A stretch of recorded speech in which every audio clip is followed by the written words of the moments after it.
my name is Michelle, and today I'm going to be giving you my August reading wrap-up. So I'm going to be going through all the books I read in August, telling you a little bit about them, what I thought about them, who I'd recommend them to. I read 12 books in the month of August. We're going to go through all of them and chat a little bit about them. So the first book I read in August was Satin Princess by Nicole.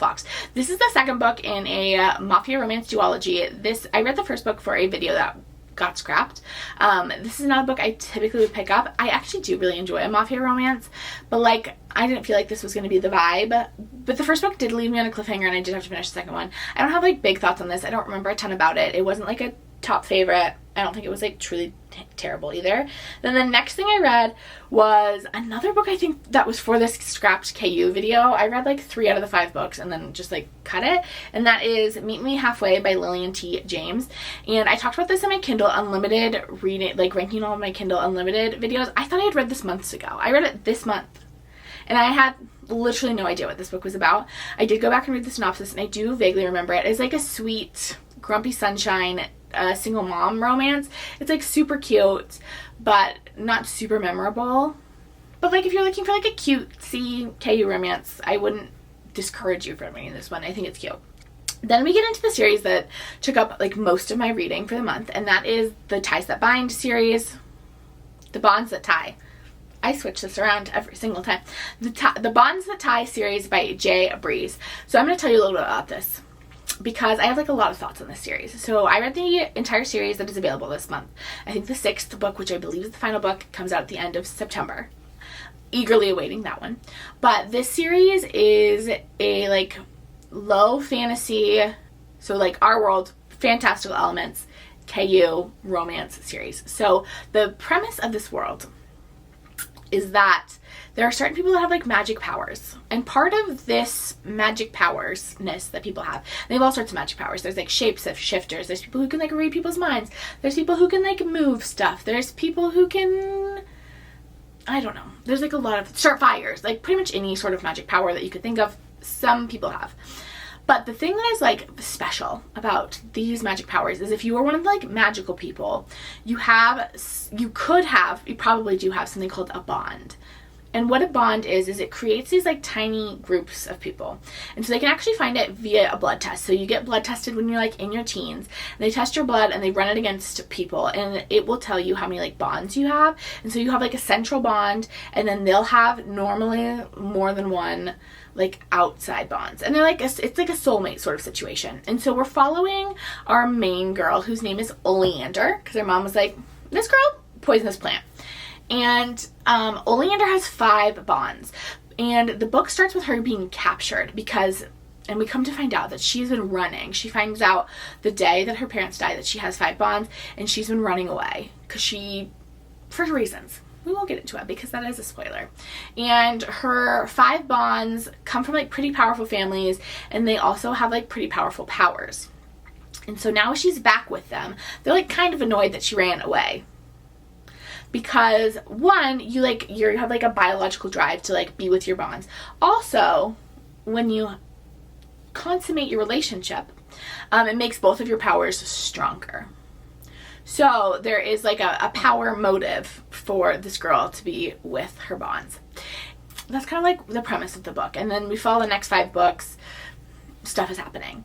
I am going to let you know that I don't think this series is like super, super well crafted. I like Bree. If Bree is watching right now, I want her to like look and listen to me because I love this series so much and I'm so grateful and I would highly recommend it. I just want to give people a little bit of warning so they go in knowing what to expect. I don't think the series, like the world building was not a priority here. So the world building itself, like the magic system, a little confusing. There's a group of like rebel bad guys, the resistance, I don't remember what they're called, but they're like bad guys that are coming in and like doing domestic terrorism kind of all the time, causing problems. And what are their motives for being bad? It's like unclear. I think they like want all the power. That's like not super fleshed out. The books do get a little repetitive. Like I feel like we have a very similar structure of like, you know, like tension, relationship building for like 75% of the book. And then we have, again, the resistance attacks. I read 5 of these books in a single week though. Like they're so deliciously enjoyable. If you are someone who like really enjoys kind of like the vibes of Sarah J. Maas and the vibes of like from Bud and Ash, and kind of just like are here for a good time, not a complex time. You are not someone here who's like trying to be like an elite literary student. I think these books are for you. They were such a great time. Like, could not put them down. Devouring them at any moment I could. But like, they have some flaws. And I just think you should know that before going into them. Loved them. Had some flaws. So anyway, that was the next 5 books I read, because I did read all 5 of these in less than a week. And I'm eagerly waiting the 6th one. I'm sure it will be delightful. It is like a reverse harem situation. It does get like pretty spicy, especially in the later books. The first book is like pretty low spice, but by the 5th book we're like, you know, like multiple partners. So be aware of that. I read Bloody Kingdom by Kayleigh King, and this was like the start of me on a hunt for a vampire book. I like really want to be back in a vampire era. That is just like a desire I want, and so I found like just like a random Instagram post that had like 5 vampire recommendations. I had already read 2 of them, and so I'm going to go through the other 3. This is again another KU book. We read a lot of KU this month. I got a Kindle, and so like, you know, it was on my ebook game. But this one wasn't my favorite. It was a little bit boring for me, a little bit slow. It didn't have like the drama I wanted from my vampire novel. It wasn't terrible, but it like wasn't amazing. So still on the hunt. If you have any good vampire recommendations, please let me know. I'm desperate for a good vampire book. Then I read Stuck With You, which is one of Ali Hazelwood's STEMinist novellas. This is the second one I've read, and I like really am enjoying them. Like, I think I maybe need to read more romance novellas. They're like so cute. They're like so nice to like pop in an evening. They're like 150 pages, I think. Again, I read them on ebook, so like, who knows? But they like take like, you know, an hour and a half, maybe 2 hours for me to read, and they're like so delightful. I liked this one. I liked the other one. I've just like really been enjoying them. I liked The Love Hypothesis, but didn't love it. But I'm really enjoying Ali Hazelwood's kind of like super tropey, kind of simple rom-com style in this novella format. Like, it's really working for me in a shorter form. I think working for me even more than it did in the long form. Though I will be reading her new one, which is called like Love on the Brain. Then next, again, in the hunt for my next vampire book, I read Dark Lover by J.R. Ward, which is the first book in the Black Dagger Brotherhood. This was actually a book I read for my Reading Favorite Authors Favorite Books video. This book, again, was middling. It is not my new vampire obsession. I liked this one more than Bloody Kingdom, but just slightly more. This is the vampire kind of setup here. It's a brotherhood of these 6 vampires. Vampires don't really suck human blood. They can, but they like really need vampire blood. Like, that's where they get their like strength from. So about these 6 brothers, and then one of the brothers, he's like, so turns out I have a daughter. She's half human, half vampire, but I think she's going to turn into a vampire. And in order to complete her vampire transition, she needs vampire blood to like sustain her through the transition, which will be extra difficult because she's a human. So her dad goes to the like top guy whose name is... They all have the most ridiculous names on the planet. This is maybe the most ridiculous part of this whole series, is they do have the most like ridiculous names. I can't remember what this guy's name is. But he's like the boss man. And he's like, boss man, can you take care of my daughter? And the boss man is like, no. But then the dad guy gets exploded in the car thing, because there's these humans that like have their souls missing that are like after the vampires. And so they explode her dad. And then the boss guy, whose name again I can't remember, is like, fine, I'll take care of your daughter, because, you know, dad is dead, and so he feels he owes it to her. And then as soon as he meets this daughter, they have like an immediate chemistry, and then, you know, they have a romance from there. Was it a bad time? No. Will I be continuing the series? Possibly, but I'm not like I wasn't like immediately starting on the next book. Like, it was very middling for me. It was written in 2005, and it very much felt like it was written in 2005, if you know what I mean. The next up I wrote Emma Straub's. I didn't write this book. Next up I read This Time Tomorrow by Emma Straub. This book, I think, can be best summed up as in like 13 going on 30 for the modern age. It's like 13 going on 30. It was written by Rebecca Surley. I cried a lot. It is about this woman who on her 40th birthday winds up going back in time to her 16th birthday. She realizes that she can go back in time to her 16th birthday, but she will only get like the day there. She only gets one day back in time. And so it is about her trying to like figure out, it almost gives like Midnight Library by Matt Haig vibes.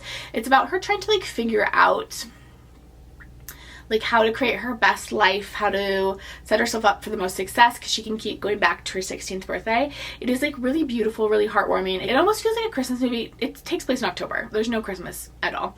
But it almost feels like a Christmas movie in the fact that there's like a little bit of magic, like very light magic, and it's all about like what it means to be a human and like the importance of love and family and friendship. And it was like super heartwarming. There is a lot of conversation around grief, so be aware of that.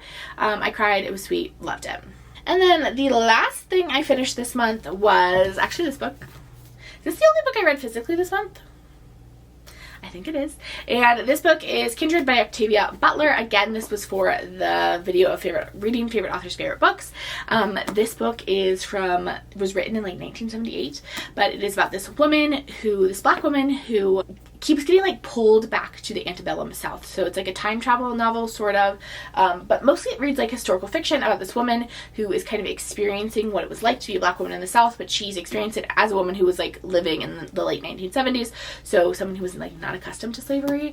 I thought it was such an interesting way to view this historical period. I thought it was like really important, really interesting. It reads very easily, but I also felt like is like a good reminder of kind of like the brutality of that period and kind of the violence that was like part of that period. Really, really, really good. I'm looking forward to reading some more Octavia Butler. This is the first book I've read from her, but I have like heard really great things about a lot of her works. I feel like Parable of the Sower has been really having a moment because she wrote that in like the 1980s, I believe, but she said it in like the 2020s, and I think we are like coming up to the date on when it was happening, and it is about climate change, so not this book.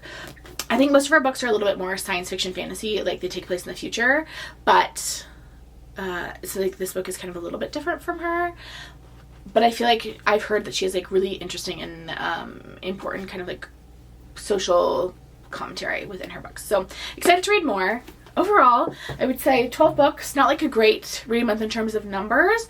We are still like 8 or 9 books behind on my reading goal, but like we're trying our best. But I feel like it was a good book in terms of quality of book. Like I read a lot of like kind of trashy KU, but like the books that I read that like I was expecting to have some substance, I like really enjoyed. Like there were no books that were like total stinkers of the substantive books. Some of the KU books were like less than ideal, but like sometimes it happens. Sometimes it happens. They're like fast. I don't bank on those being excellent reads. Let me know what your favorite book was that you read in August. Subscribe if you want more book content, and like this video if you enjoyed it. I will talk to you in the next one. Bye.